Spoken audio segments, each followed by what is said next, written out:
da wahala sosai, komai yayi tsada, abubuwan da ba sa tafiya kamar yadda ya kamata. Samun da yanzu yayi ƙasa ba kamar na da bane. A kasuwan nan fa muna da mutane ya kai 5,000 zuwa sama da haka ne zamu iya cewa. Barkanku da sake kasancewa da mu a cikin wannan tasha namu mai suna Kunninka Nawa TV. A yau kuma muna ɗauke da labarai kamar haka. Na farko muna ɗauke da labari daga jihar Maiduguri, a inda babbar kasuwan da ake sai da waya suka koka a dangane da tsadar rayuwa da kuma rashin ciniki da suke fuskanta da kuma sauran canjin al'amura. Na biyu muna ɗauke da labari daga jihar Kano, a inda hukumar NAFDAC suka kulle shagunan masu sai da maganin gargajiya. Wa'annan masu sai da magani kuma suka fusata suka fito zanga-zangar lumana har zuwa gidan gwamnan jihar. Kafin mu shiga cikin shirin, ku danna mana subscribe, ku yi liking sannan kuma ku yi sharing. Suna Paulina Usman, ina sai da waya. Gaskiya za mu ce kasuwa alhamdulillah, amma gaskiya yanzu ba ma jin daɗin kasuwa. Gaskiya din kasuwa yana ba da wahala sosai, komai yayi tsada, abubuwan da ba sa tafiya kamar yadda ya kamata. Ba kuɗi ko ina dai gashi nan, kuma abubuwan ne sun yi kuɗi sosai ma sosai. Kuma especially wannan kasuwa mu din gaskiya tunda muka tashi daga can din muka zo abubuwan sai a hankali. Kara 10 kenan ina sai da waya, amma gaskiya kamar almost 2 to 3 years yanzu in gaskiya abubuwan sai hankali, especially this year ma abin yayi worse. Kuma da yanayin yanda muka samu kanmu abubuwa sun yi tsada, kowa zai ce dala. Sunana Maryam GSM, sana'a na sai da waya ne, kuma na daɗe ina cikin wannan harkokin. Ai ina ji na kai 15 ko 17 a cikin wannan sana'a. Ina cikin na ɗaya wanda aka sani. Insha Allah dai muna ciki, ko ba mu ba muna. Kasuwan nan ta fara kaman haka bara'i, kaman dai mutane ba su taru bane, har ya zama kaman kusan a yanzu ya zama ya bunƙasa. Samun dai yanzu yayi ƙasa ba kamar na da bane. To yanayin rayuwa ne inda aka shiga, dala ta yi tsada, komai kuma canjuwa take. In dala ta soka komai zai so. Baba Gana Gwani Sanda, wanda an fi sani shi da PRO na kasuwan GSM Market. A kasuwan nan fa muna da mutane ya kai 5,000 zuwa sama da haka ne zamu iya cewa. Yanzu muna da repairing din waya yaran local government da yawa wanda sun zo mun koya musu, kuma su ma in sun je can suna koya ma yaran su. Kuma laptop wannan shi ma haka. Yanzu kamar misali wannan yaro na ne nima yana koyan gyara. Idan ya koyi gyaran sai a yi kokari kuma sai a buɗe mar wajen da shi ma zai iya nema a kansa ya taimaka a kansa ya biya kuɗinsa na makaranta. To abin da ya faru farko dai daga Abadan, lokacin nan garin ba lafiya, to sai manyan mu suka ce tunda nan garin ba lafiya mu koma ƙauye mana. Sai muka je ƙauye muka zauna. A ƙauye muna zaune, a shi abin ma daga baya gwara birnin ma. Abu da ya fara bacewa daga Abadan kuma gaba ɗaya muka kwaso kayanmu da wanda muka tafi duka muka sake zuwa nan ɗin. A nan sai muka zo muka fara rayuwa. Akwai abokina cikin nan yana kasuwa, dama nan ma tun dama yana kaiwa can shi. Sai na same shi a nan na yi jonin nashi, ina zaune a karkashi shi, ni da shi muna kasuwa ni da shi. Idan na samu wani abu in yi fatika in kai gida, da wanda muke tare da su da makwabta duka muna zaune da su a gidan. Shine nan wajen shi ya rufa mun asiri, ina taimaka 'yan gida ni ma. Sunana Sadiq Kahuta, ni ne sardaunan samari na kasuwan waya na nan GSM Maiduguri Village, New GSM Village. Ni dan Bulunkutu ne, nan kasuwan ni dan anguwan Bulunkutu ne, garin Maiduguri. Gaskiya ni na sha'awan kasuwancin waya ne, shi sa na jajirce yau da gobe har na kasance kaina a matsayin dan kasuwan waya. Yanzu haka kasuwanci na waya ne. Zan kai shekara 12 zuwa 15 ina kasuwancin waya. Ina siya da siyarwa second new. Gaskiya nan muna da mutum at least zai kai mutum 5,000, zai iya kaiwa ƙasa haka, zai iya wuce sama da haka. Gaskiya akwai jam. Daga jihar Kano kuwa ga yadda ta kaya.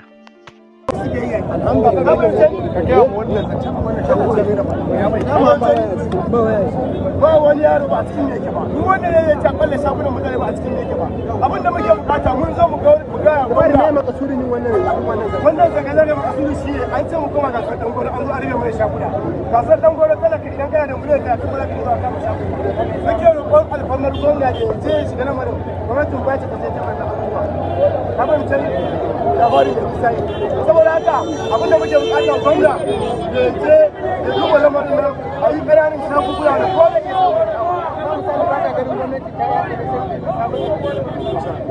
ai daidaito ba daidaito ba ne ba ai yan ba masu suke wani abu ko da mun kula da an mulki su ba ya sani suna mana gorin cewar ma lallai san misira ma ya gata shi ne girka wannan sana'a ba za mu ga dole ka shi ke taimakawa ba shi manyan sana'a da kanana ba ka gani da kan so ta kan wani bangare za ka ce maka ai ko ke babban taimako ta ba mu sana'a ta tafi mana sana'a shine sana'a muke ba kwaya muke sayarwa ba kana ganin tashin na kasu ne a gare ku sosai ma kwa domin wasu ba a samu kuma su ba haka wasu ba a san meye ba kuma to yanzu ga shi gwamnati ta ce za ta zauna da ku amma kowa ya koma kasuwa me za ka ce abin da muke take wa kaga mu ya tata da shi yaran na ce musu su koma mu neman arziki ne kawo ba da sai kawo ba idan an koma rumfuna suna a rufe ba abin da zai samu rumfuna ba abin da zai samu rumfuna insha Allah ba abu mu ne za mu hana kar abin ba abin da zai faru ba abin da zai faru insha Allah ba ko abin da zai faru insha Allah idan ma sai ke wannan magana da me zaka iya cewa game da wannan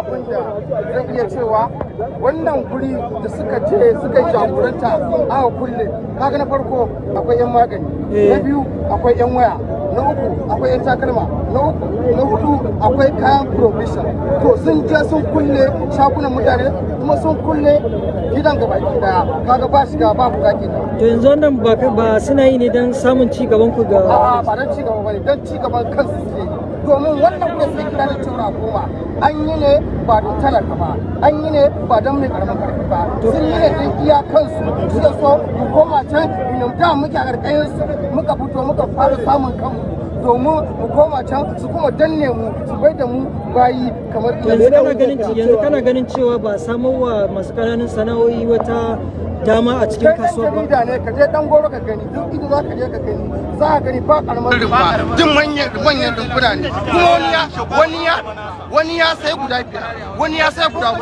wani ya sai 30 dukkan baki da wasu ma ba yan kasuwa sun je suna ƙara tsawwalawa da suka siya suna sa riba sosai domin suna so su nasara a karin kansu amma misali ba karamar rumfa mun dauka an yi muku kuma tebura na kuna masu ƙananan sana'o'i ba karamar rumfa daga manyan rumfuna sai manyan sannan babu ma isa sun gura da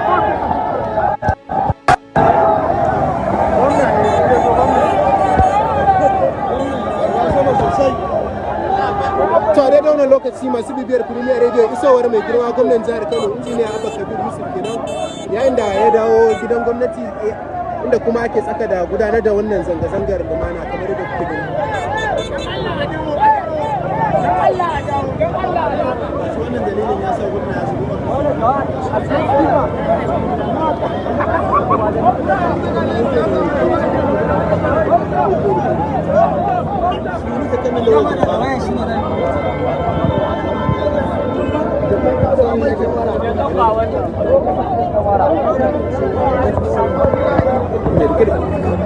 haka da nake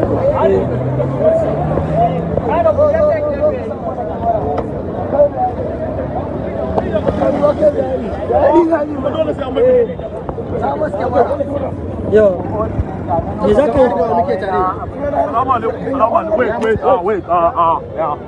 Duk mutumin da zai magana a cikin sai ya nemi izinin PRO shi ne kawai ko PRO ya magana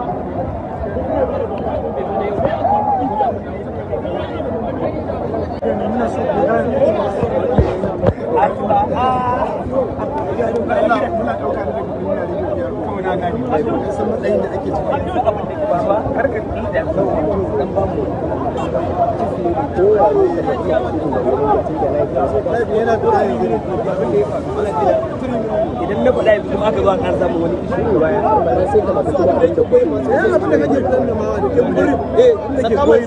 to bari mu fara da jin cikakken suna ko da matsayi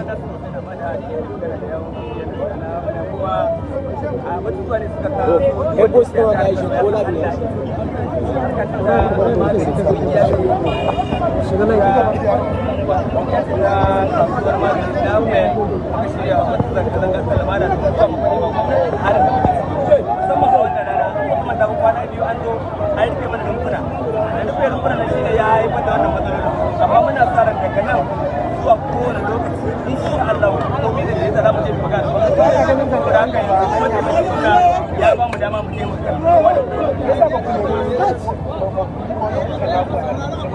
tun shekara ɗaya da ya wuce mun ba da wannan takarda tamu kuma mun ƙara bi tun gwamnati ta so da matsalar sannan su yau muna da Allah da yau kuma zai je da muke Allah kuma Allah da muna sa ran za a share sai mana hawayen mu abinda muke so gwamnati ta shigo a cikin harkokin tayi kamar ba ta san ma me ake ba muna son yau daga yau gwamnati ta san yau fa a kasuwar magani muna da akalla ba sannan kowane harka ce ake fara nema kuma in ka duba ga matasa ne aka ce za a ja da baya a kyale a yi mana abin da ba daɗi to a kuma zai haifar da wani abubuwa wanda ba daɗi na gode wannan lokaci ga mu muna kokarin shiga gidan gwamnati inda masu kallon mu za ku ga cewa al'umma na ta shiga cikin gidan gwamnatin jihar Kano don samun damar gana da mai girma gwamnan jihar Kano injiniya Abba Kabir Yusuf akan wannan matsala da ake fama da ita ta 'yan magani.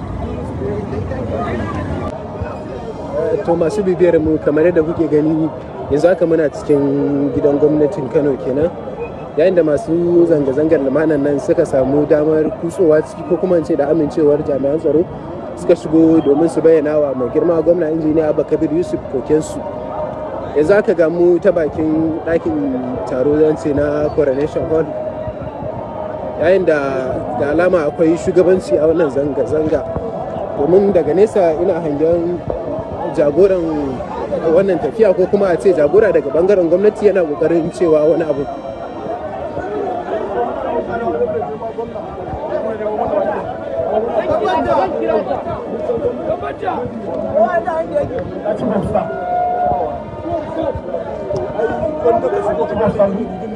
Jama'a assalamu alaikum wa rahmatullahi ta'ala.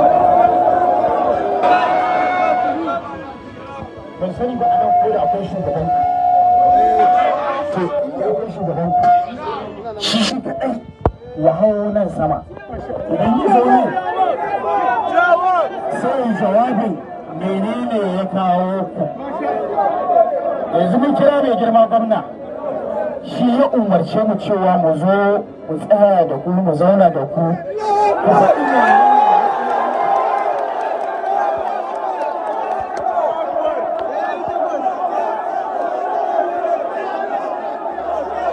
mai girma gwamna a buɗe take. Mai girma gwamna ne ya ce mun in zo a kirawo ku a zauna da ku ku yi bayanin ku a gaya masa koma menene kuka zo da shi in Allah ya so yarda zai share muku hawaye.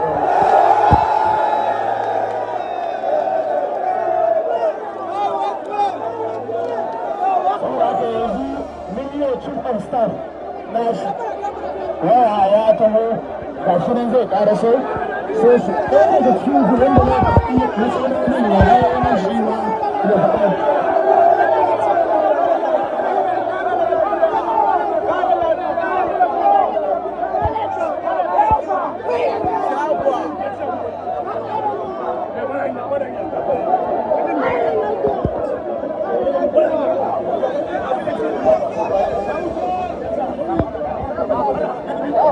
Muhammad kama sallaita baraka ala Ibrahim wa ala Ibrahim subhanahu wa ta'ala da mutum. Wato na ji daɗi da na gan ku cewa duk namu ne nan gudu.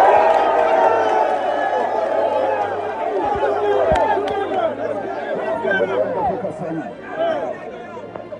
mai girma gwamnan Kano Alhaji Abba Kabir Yusuf kun san cewa duk abin da zai na cewa ya ga ya taimaki 'yan Kano ba ma 'yan Kano ba wanda ma suke zaune a Kano zai iyaka kokarin sa. Gwamnati tana sane da matsalolin da kuke ciki da ma wanda other sectors duk suke ciki mun san halin haula da ake ciki.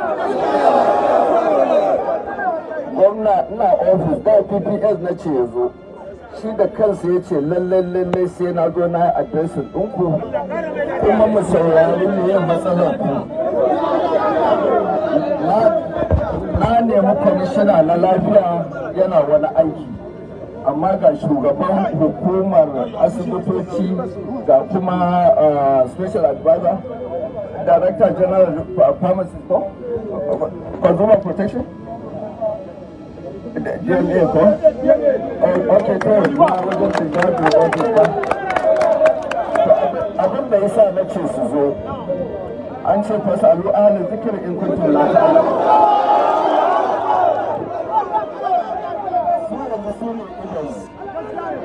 Ga kuma shugaban ku zai faɗi matsalolin, za kuma mu gaya mai girma gwamna, kuma ina tabbatar muku gwamna ba zai abin da zai taɓa hanyar da kuke bi ta doka wajen cin. Saboda haka abin da nake so za ku yi shiru a saurari shugaba mu ji meye matsalolin. Ni kuma ina tabbatar muku a yau din nan ba zai minti 40 bayan tafiya nan ba za mu sanar da mai girma gwamnati. Kira kawai da muke yi, ku duba Allah ku zama masu bin doka da oda. Wannan harkar taku daidai kuke da likitoci. Saboda dukkaninku a harkar samarwa al'umma lafiya ne. To a cikin aikin ku sai kun ji tsoron Allah. Tabbas duk inda aka samu mutane sai ka samu al'umma kullum kashi biyu. Akwai na banza akwai na gari. To ku yi kokari ya zama na nagarin a cikin ku su fi yawa.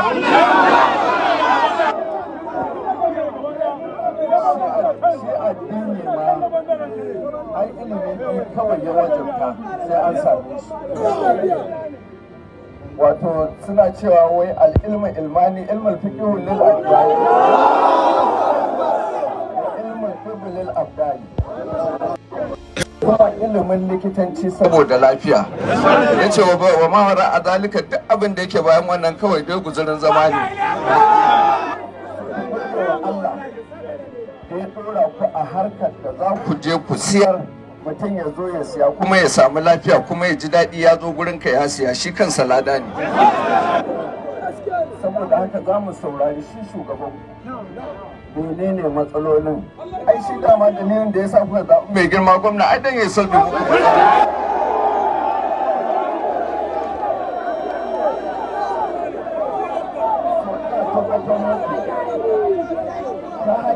Ta hanyar da mai girma gwamna zai biya ku. An ce su gurba kala biyu ce, akwai ta baki akwai ta aiki. To abin da mai girma gwamna ya yi alkawari zai muku godiya shine a aikace. Kuma Allah da dukkanin ku sai kun gani. Ko ba komai addu'an nan da kuka dinga yi har Allah ya kwaci mai girma gwamna da mu da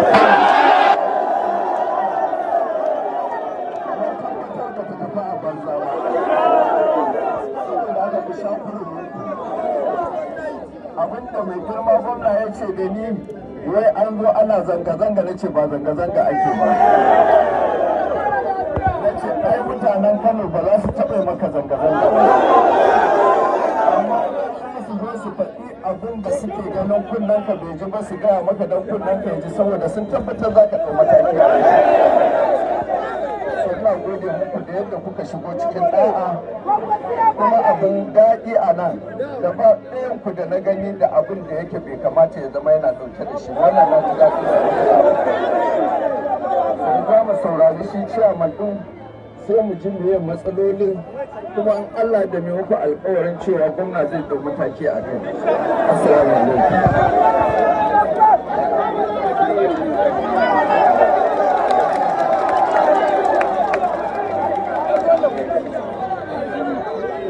أعوذ بالله من الشيطان اللعين الرجيم. بسم الله الرحمن الرحيم. رب اشرح لي صدري ويسر لي أمري واحلل عقدة من لساني. وبعد السلام عليكم. alhamdulillah alhamdulillah. Nabnet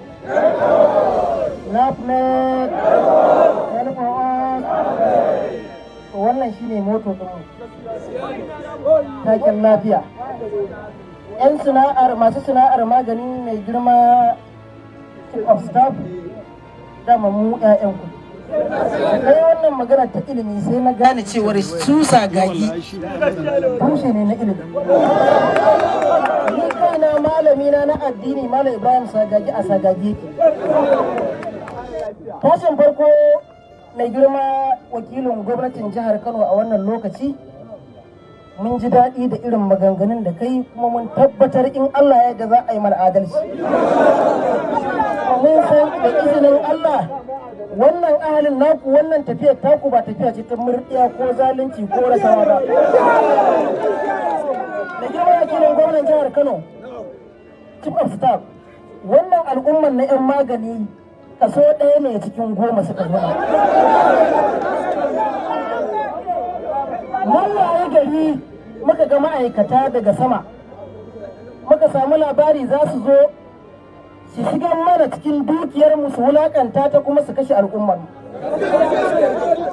Sai muka tuna da wasiyar mai girma gwamna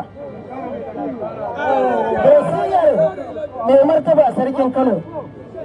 Abin da ake bukata a jihar Kano zaman lafiya. Da girma chief staff Kano state garinmu ne. Kano state kuma garin bako ne, duk wanda izo ya zama dan Kano. Muna da haƙƙi a yi mana adalci, mun tafi kotu ba a yi mana adalci ba, irin yadda ba a yi muku adalci ba, muka tafi muka ta addu'a. Suka tawo da bindigu muka ce mu tafi yajin aiki. Mun san mutane sun shiga wani yanayi, amma saboda mu tsiratar da lafiyar mutane da mutuncinsu da rayukansu da dukiyarsu shi yasa muka tafi yajin aiki mu gabace masu staff. Muna roƙon a yi mana adalci a ƙananan da ake ciki na rayuwa. Mutum yana da sana'a ma yana samun abin da zai ci da ƙyar. Ballantana yau tun ranar Juma'a ɗan magani bai ƙara buɗe shagon sai ya yi sana'a ba. Da yaranmu da ɗan uwanmu da waɗanda muke taimakawa a jihar Kano mun fi